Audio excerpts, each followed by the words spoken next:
Sa Pilipinas, tinapay ay isa sa mga paboritong pagkain ng marami, sa agahan, merienda o kahit pangbaon sa school at work. Madaling kainin, mura ang pambili at masarap kahit walang palaman, kaya malaki ang papel nito sa araw-araw ng isang Pinoy. Ngunit, hindi lahat ng tinapay ay pantay-pantay pagdating sa nutrisyon. Maraming mass-produced bread brands ang sobrang pino ang paggawa, mataas sa simple carbohydrates at sodium na maaaring magdulot ng mabilis na pantaas ng blood sugar at dagdag taba kung sobra ang konsumo.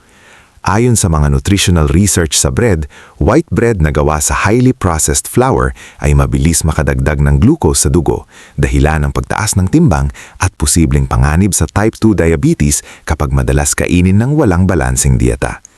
Kaya ngayong video, pag-uusapan natin ang 6 na bread brands na dapat iwasan kung health goals mo ang priority at 3 bread options naman na worth it dahil mas mataas ang nutritional value nila at mas mababa ang risk kapag kinain sa tamang dami.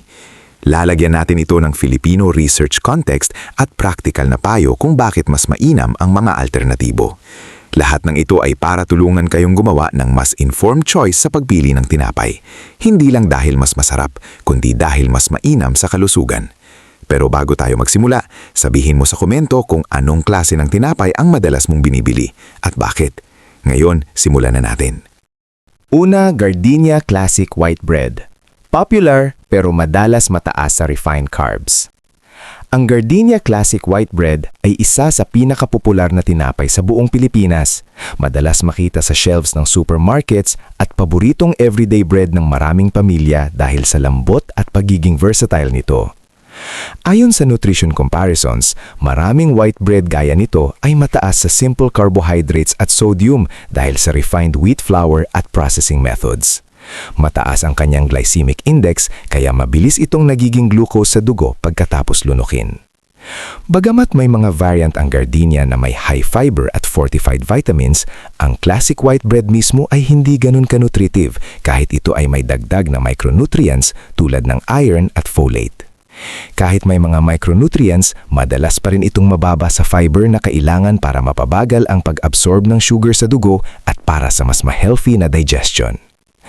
Para sa isang Pinoy pamilya, madalas na uuwi sa labis-labis na carbohydrate ang Gardenia Classic pag hindi inaalagaan ng portion. Ito ay hindi ganap na masama, pero kung kalusugan ang pag-uusapan, ang frequent consumption nito ng walang alinlangan ay makakadagdag sa iyong daily sugar spikes at maaaring magpataas ng diabetes risk sa long term, lalo na sa mga may sedentary lifestyle o may pre-diabetes. Pangalawa, Monde Fluffy Bread. Masarap pero mababang fiber, mataas sodium concern. Isa rin sa kilalang big brand sa Pilipinas ang Monde Fluffy Bread. Tinapay na sobrang fluffy at soft, madalas pinili dahil mabilis kainin at swak sa kids pati adult snacks. Kahit hindi marami ang official nutrition data na nai-release ng brand mismo, base sa independent bread nutrition comparisons, maraming mga white bread variants na ganito ang mababa sa fiber at may mataas na sodium at carbs na walang sustansya.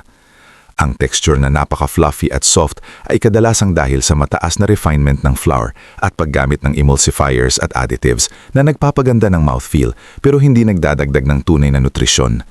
Ang mga ganitong additives at refined carbs ay mas madaling nagiging sugar sa dugo pagkatapos kainin na hindi ideal kung goal mo ay healthy lifestyle. Hindi ibig sabihin na lahat ng Monde bread ay masama, pero kung araw-araw mo itong kinakain ng walang balancing fiber o protein sa diet, mas malaki ang tsansa na mag-spike ang blood sugar at kumalat ang visceral fat sa tiyan. Sa madaling salita, ito ay mas comfort food kaysa nutritive stable food kung hindi mo ito binabalanse sa ibang pagkain. Kung nanonood ka pa rin ng video na ito at nakakatulong sa iyo ang mga impormasyong ito, paki-comment ng numero 2 sa ibaba para malaman kung nandito ka. At kung hindi ka pa nakasubscribe, inirerekomenda kong mag-subscribe ka at i-on ang bell notification para hindi mo makiligtaan ang mga susunod na videos. Ang iyong suporta ay tumutulong sa amin na makagawa pa ng magagandang content para sa iyo. Ngayon, magpatuloy tayo. Pangatlo, Julie's Bake Shop Pandesal at Loaves. Masarap pero masyadong refined at mataas sa carbs. Ang Julie's Bake Shop ay isa sa pinakakilalang panaderia sa Pilipinas na may mahigit 600 branches sa buong bansa. Para sa maraming pamilyang Pilipino, ang pandesal, cheese bread at Spanish bread nila ay bahagi na ng pang-araw-araw na almusal o merienda.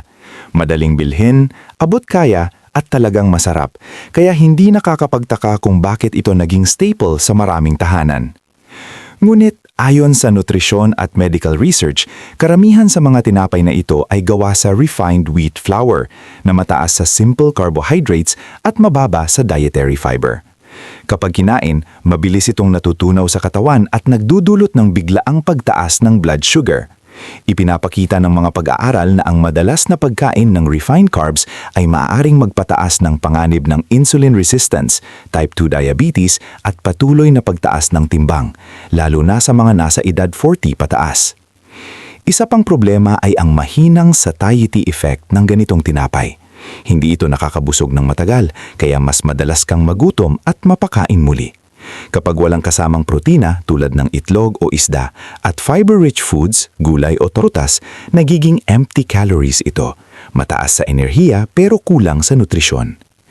Hindi ibig sabihin nito na bawal na ang Julie's Bake Shop. Ayon sa mga eksperto, ang susi ay moderation at tamang kombinasyon. Kung kakain ng pandesal, mas mainam na samahan ito ng protina at hibla upang maging mas balanse, mas nakakabusog at mas ligtas para sa pangmatagalang kalusugan. Pang-apat, Marby bread.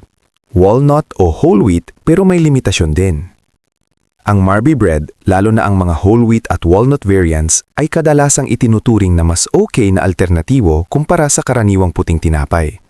May konting dietary fiber, walang trans fat at ayon sa kanilang label ay cholesterol-free. Kaya sa unang tingin ay mukhang mas ligtas para sa puso at pang-araw-araw na pagkain.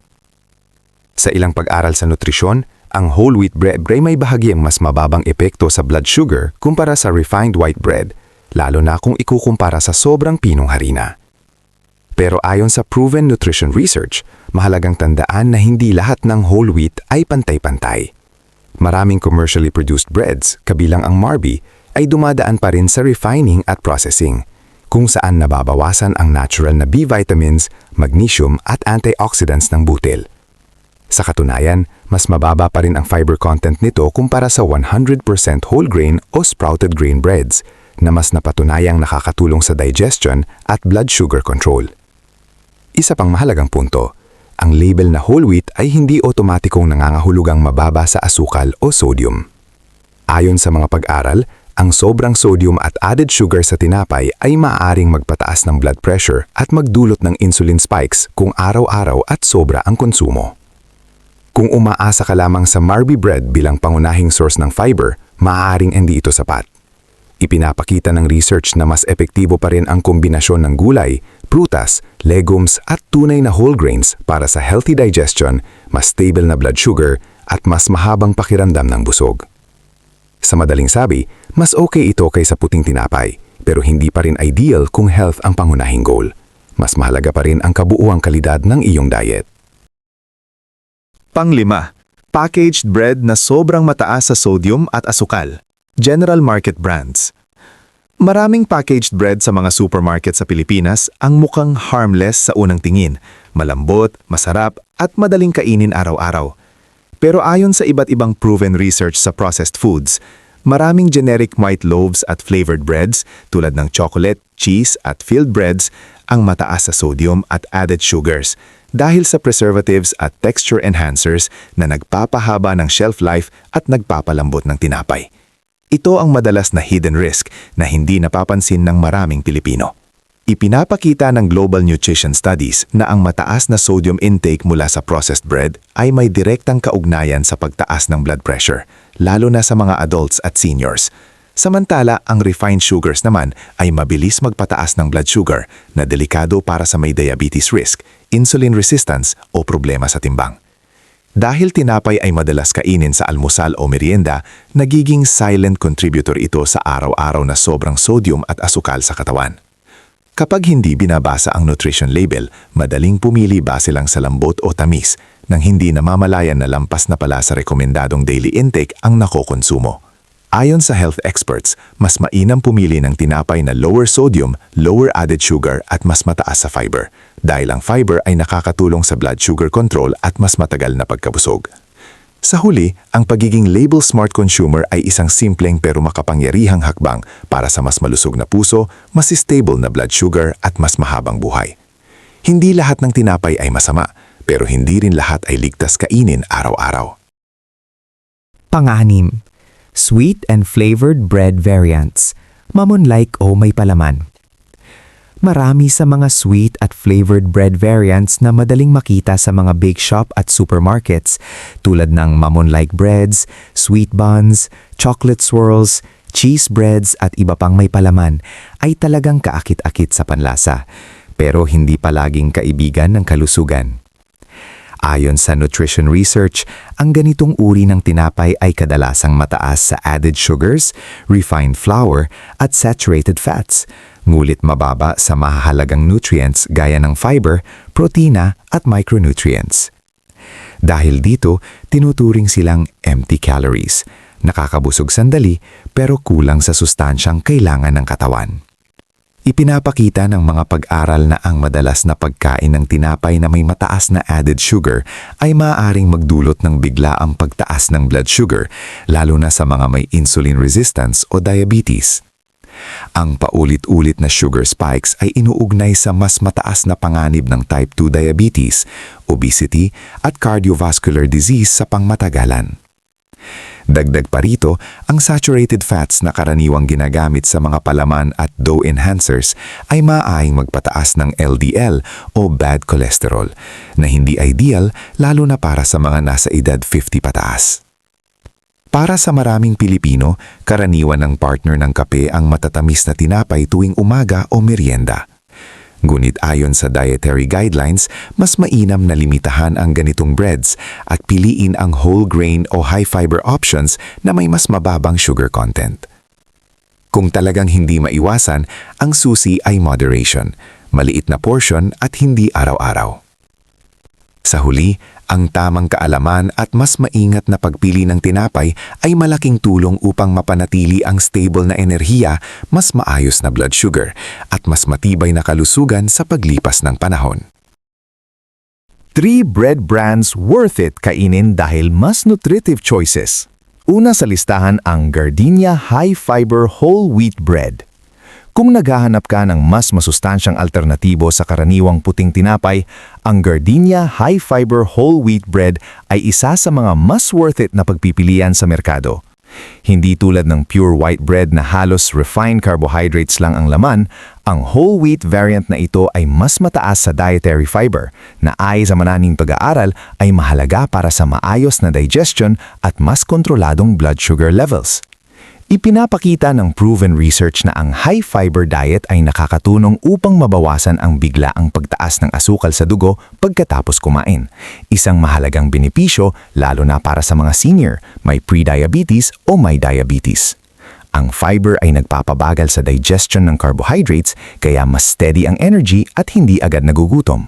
Bukod dito, ang whole wheat bread ay mas mayamang source ng B vitamins tulad ng B1 at B3, iron at magnesium kumpara sa regular white bread. Ang mga nutrients na ito ay mahalaga sa nerve function, paggawa ng enerhiya at kalusugan ng puso.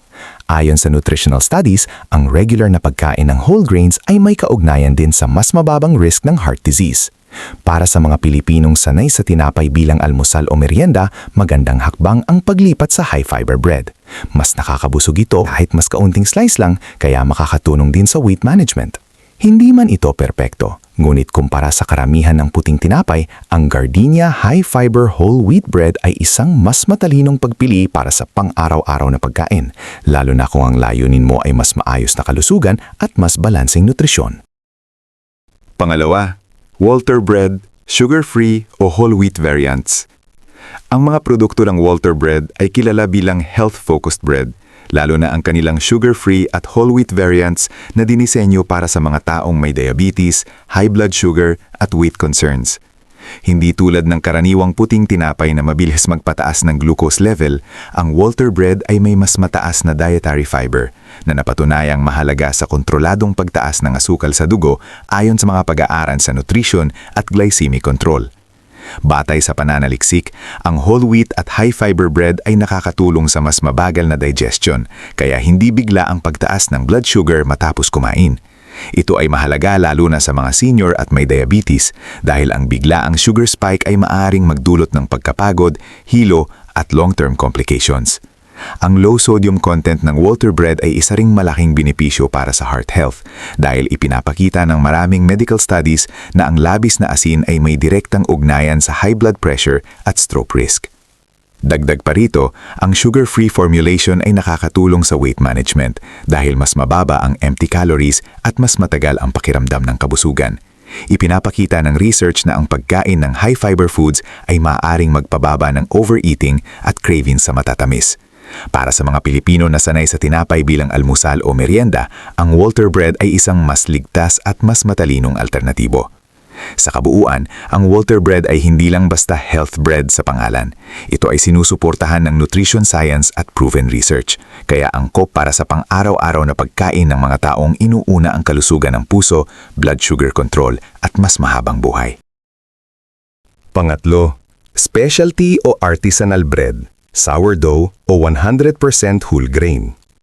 Bagamat hindi kasing dali makita sa lahat ng supermarkets, ang artisanal breads na gawa sa 100% whole grains o gamit ang sourdough fermentation ay itinuturing na mas matalinong pagpipilian para sa kalusugan, lalo na para sa mga nasa edad 40 pataas. Ayon sa mga pag-aaral sa nutrisyon, ang mas mahabang fermentation ng sourdough ay nakakabawas sa glycemic response. Ibig sabihin, mas mabagal ang pagtaas ng asukal sa dugo kumpara sa ordinaryong puting tinapay. Mahalaga ito sa pag-iwas sa diabetes at bigla ang panghihina ng katawan. Ang 100% whole grain bread naman ay mayaman sa dietary fiber, B vitamins, magnesium at antioxidants na tumutulong sa maayos na pagtunaw ng pagkain at mas mahabang pakiramdam ng kabusugan. Ayon sa research, ang mataas na fiber intake ay may kaugnayan sa mas mababang risk ng sakit sa puso, obesity at constipation, karaniwang problema ng maraming Pilipino habang tumatanda. Bukod dito, ang natural fermentation ng sourdough ay nakakatulong sa gut health dahil pinapabuti nito ang balanse ng good bacteria sa bituka. Mas madaling tunawin ang tinapay na ito kaya mas kaunti ang bloating at discomfort pagkatapos kumain. Para sa mga sensitibo ang tiyan, malaking ginhawa ito. Kahit homemade man o mula sa local na bakery o boutique bread maker, ang ganitong klase ng tinapay ay quality over quantity. Oo, mas mahal ito kumpara sa commercial white bread, pero kung iisipin ang pangmatagalang benepisyo sa kalusugan, mas matatag na enerhiya, mas maayos na digestion, at mas mababang risk ng chronic disease, ito ay isang praktikal na investment sa sariling kalusugan, lalo na habang tumatanda. Pangwakas na kaisipan. Sa huli, hindi kailangang i-blacklist ang tinapay sa iyong pagkain. Ayon sa maraming pag-aaral sa nutrisyon, ang tinapay, kapag pinili ng tama, ay pwedeng maging mahalagang bahagi ng balanced at sustainable na diet. Ang tunay na problema ay hindi ang tinapay mismo, kundi ang uri nito.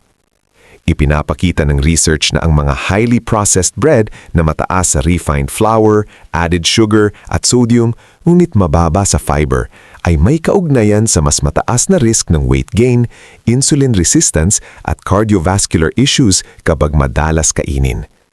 Sa kabilang banda, malinaw rin sa siyensya na ang whole grain at high fiber bread ay may benepisyo sa kalusugan. Ang fiber ay tumutulong sa mas maayos na digestion, mas mabagal na pagtaas ng blood sugar at mas matagal na pakiramdam ng kabusugan, na mahalaga lalo na para sa weight management at diabetes prevention. May mga pag-aaral din na nagsasabing ang regular na pagkonsumo ng whole grains ay konektado sa mas mababang risk ng heart disease at stroke. Para sa ating mga Pilipino, mahalagang maging mapanuri sa nutrition label. Huwag basta magpapadala sa marketing claims. Tingnan ang fiber content, iwasan ang sobrang daming asukal at sodium at pumili ng tinapay na may tunay na whole grains bilang unang sangkap. Mas mainam din kung ipapares ang tinapay sa protina at gulay para mas balanse ang pagkain. Sa madaling salita, ang panganib ay wala sa tinapay mismo, kundi sa sobrang refined choices at hindi balanseng pagkain. Ang tamang kaalaman at mas matalinong pagpili araw-araw ang susi sa mas malusog at mas mahabang buhay. Kung nagustuhan mo ang video na ito at nakatulong ito sa iyo, mangyaring i-like, mag-subscribe at i-share. Ang inyong suporta ay tumutulong sa amin na patuloy na gumawa ng magandang content upang kayo ay mabigyan ng kaalaman at inspirasyon. Salamat sa panonood at inaasahan naming makita kayo sa susunod na video.